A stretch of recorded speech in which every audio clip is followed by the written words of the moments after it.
has become our story now. How can we avoid this story again? Because you see, 62 years after independence, we should not live like this. You know, where, I mean, you would rather do other things in your life than spend time on this. Therefore, as we condole with the families that lost their loved ones, and as we congratulate our young people for expressing themselves and coming out to ask questions about their lives and their future, it is very necessary that as a country we ask the question, how can we avoid this? The only way of doing this is being true to ourselves and being true to our responsibilities and to our mandates and doing the right thing for our country.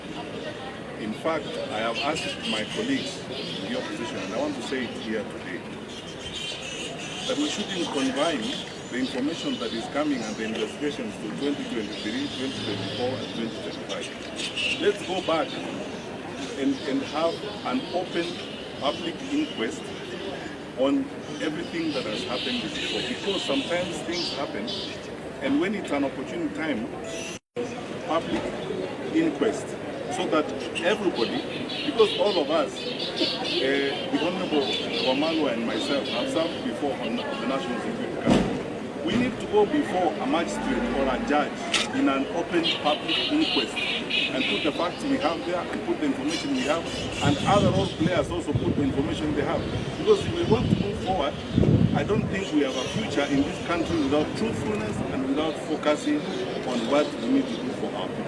Because this cutting of corners, sometimes when something happens, we always enjoy the politics, we blame others and so on and so forth. And then tomorrow, we behave as if nothing happened.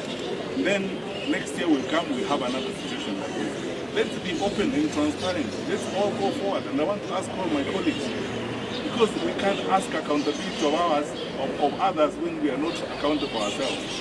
Let us go and explain some of these things that have happened even before 2023, so that we can now move forward together as a country with all facts and everything has been had and resolved.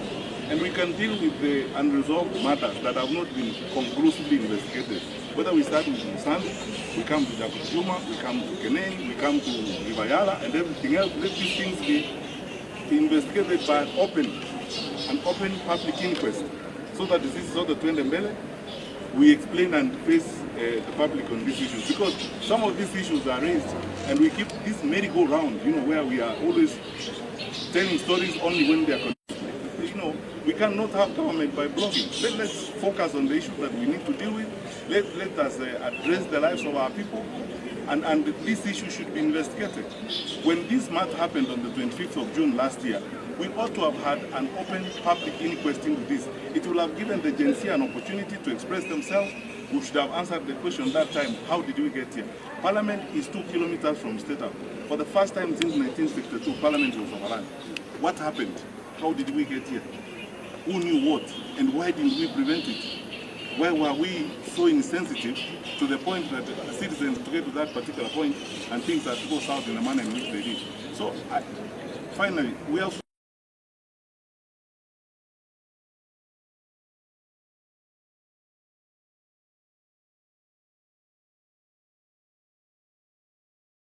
the way in which we deal with the country. Thank you. Any questions? Investigation. When we had actually incidents, some of them are in court. I don't want to talk about them because they are subject to court matters. When things happened in Kisumu, on the Pipendo, Kionjokoma brothers and so on, admission on the part of government, on those of us who are all players in government, admitting that a mistake has happened, that's where we start. And then asking the organs and the institutions that are judged with that responsibility to deliver on their mandate, so that the investigations are done without blocking them, and so that those who actually are involved and who are culpable are prosecuted. That is what His Excellency the Vice President has spoken to this afternoon. We are asking for actually not the police officers. What do our police officers think about some of these things? And then there are so many stories around this that ought to be addressed in a straightforward manner, in my view. Let us not sweep things under the carpet. So the difference is admission on our part. Where there was a mistake, we admitted there's a mistake here, and we sorted it out. Investigations were going on. And by the way, some of these files are open, and even if there's got additional information on these files, it's your duty as a citizen to give the information to the authorities and prosecution commences. None of us, even the 3 of us who are here or the 4 of us who are here, none of us is above the law.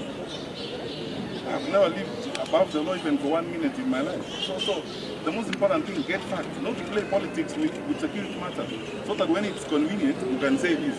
When it's not convenient, you say the other. Let's go on and deal with these issues. If there are matters that have not been resolved, if there are issues that have not been done, let them be investigated. And that's why I'm calling for public input.